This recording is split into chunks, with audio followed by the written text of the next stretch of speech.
बाबा आपकी कृपा से सब काम हो रहा है।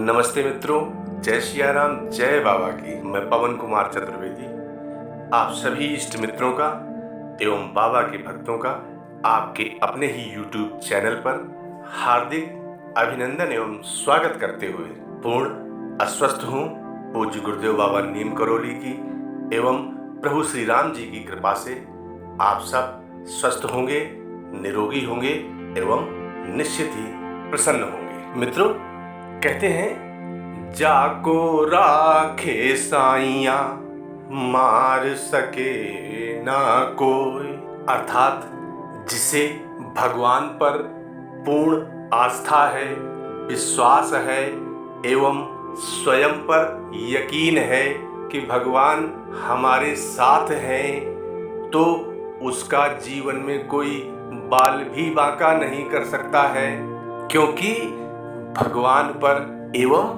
बाबा पर विश्वास रखने वालों पर संकट आ ही नहीं सकते हैं। और यदि किसी भी प्रकार से भगवान के भक्त पर संकट सामने आकर खड़ा भी हो जाता है तो उस संकट को वापस जाना ही होगा और भक्त का प्रत्येक परिस्थिति में कल्याण ही होता है। और तुलसीदास जी कहते हैं कि भक्त भी चार प्रकार के होते हैं। तुलसीदास जी लिखते हैं क्या, राम भगत जग चारि प्रकारा सुकृति चारिउ अनघ उदारा। गोस्वामी जी कहते हैं भक्त भी चार प्रकार के होते हैं। कौन कौन से? नंबर 1 अर्थार्थी, नंबर 2 आर्त, नंबर 3 जिज्ञासु और नंबर 4 ज्ञानी। और चारों ही बड़े सुकृति हैं, अर्थात पुण्यात्मा हैं। अनग अर्थात पाप रहित हैं और सब के सब उदार हैं। अब भक्त किसी भी प्रकार का क्यों ना हो, भगवान तो भक्त पर दया करते ही करते हैं। यदि भक्त को विश्वास है तो भगवान उस पर दया करते ही करते हैं। और इसी भगवान के विश्वास को देखते हुए एक कहानी याद आती है। बहुत समय पहले की बात है। एक राजा था, उसके यहाँ अन्न, वस्त्र और धन आदि के भंडार भरे पड़े थे।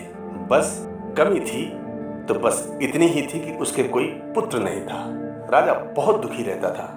राजा ने अपने मंत्रियों से सलाह ली। मंत्रियों ने उसे तांत्रिकों से मिलवाया। तांत्रिक आए। तांत्रिकों ने राजा को सलाह दी, यदि आप पुत्र चाहते हैं तो पुत्र के लिए हम एक ऐसी तांत्रिक क्रिया करेंगे जिसमें एक बालक की बलि देनी पड़ेगी। क्योंकि ये पुराने समय की बात है, उस समय बलि प्रथा एक आम बात थी।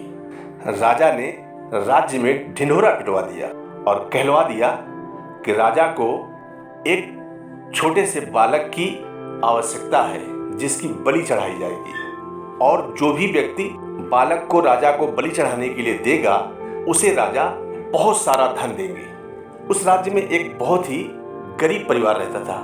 उसके यहाँ बहुत सारे बच्चे थे। उस परिवार ने अपने यहाँ से एक बालक को इस लालच में राजा के यहाँ भेज दिया कि उसे इसके बदले में बहुत सारा धन मिल जाएगा। अब वो बालक जब राजा के यहाँ पहुँचा, राजा ने तांत्रिकों को बुलवाया। तांत्रिक और राजा बैठ गए और तांत्रिकों ने अपना सारा कार्यक्रम प्रारंभ कर दिया। अब वो बालक वहाँ बैठा हुआ था। राजा ने उससे पूछा, तुम्हारी कोई अंतिम इच्छा है? बालक ने कहा, हाँ प्रभु, एक ही इच्छा है। राजा बोले, क्या, बताओ। उसने कहा, हमें थोड़ी रेत मंगवा दी जाए। तुरंत रेत आ गई। रेत आने के बाद उस बालक ने उस रेत से 4 मंदिर बनाए, छोटे से ढेर बनाए मंदिर के रूप में। और 4 ढेर बनाने के बाद आराम से बैठ गया और बैठने के बाद उसने पहला ढेर मिटा दिया, फिर दूसरा मिटा दिया, तीसरा मिटा दिया और चौथे ढेर के सामने अपना सिर झुकाकर और इसके बाद आराम से बैठ गया और बोला, अब बलि दे दी जाए। अब तांत्रिक ये देखकर घबरा गए। आखिरकार इसने ऐसा क्या किया? राजा भी घबरा गए कि इसने ऐसा क्या कर लिया। ये सब घटना देखकर राजा ने उस बालक से पूछा, आखिर ये बताओ, तुमने रेत से 4 मंदिर जैसे ढेर बनाए और इसके बाद फिर आपने एक एक करके 3 ढेर मिटा दिए और चौथा ढेर नहीं मिटाया। अब इसका क्या कारण है? वह बालक बोला, हे राजन, ये जो 4 ढेर हमने मिट्टी के बनाए थे, उनमें से पहला ढेर हमारे माता पिता का था, जिनका कर्तव्य होता है अपने पुत्र की रक्षा करना, पर उन्होंने ऐसा नहीं किया, इसलिए हमने इस ढेर को मिटा दिया।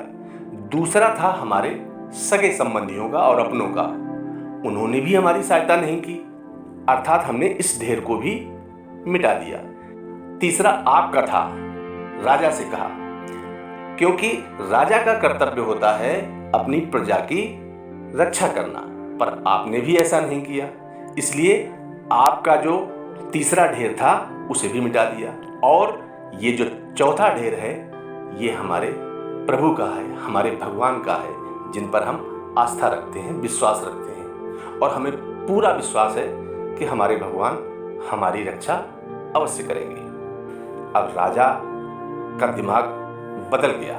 राजा ने सोचा, बालक बहुत अच्छी बात कह रहा है, जब इसे भगवान पर इतना भरोसा है तो क्या पता हम इसकी अगर बलि दे भी दें तो भी पता लगे, बच्चा हो या ना हो इसकी कोई गारंटी नहीं है। ये बालक बहुत अच्छा है, क्यों ना अगर हम इसे अपना ही पुत्र बना लें, क्योंकि ये बालक ज्ञानवान भी दिखता है, अच्छी बातें भी करता है, तो क्यों ना इसे हम अपना पुत्र बना लें। राजा का मस्तिष्क बदल गया, उसके विचार बदल गए और ऐसा करके उसने उस पुत्र को ही अपना पुत्र मान लिया।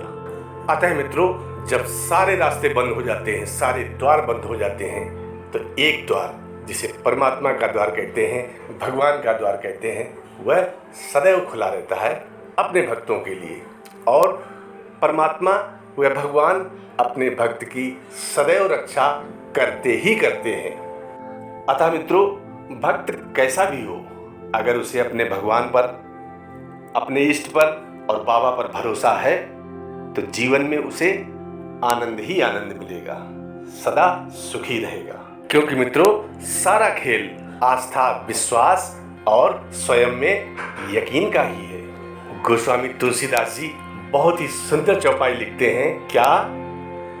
जा पर कृपा राम कै होई, ता पर कृपा करे सब कोई। मित्रों, आज का विशेषांक कैसा लगा कमेंट करके अवश्य बताएं, उत्साह वर्धन करें। नमस्ते मित्रों, जय सिया राम, जय बाबा।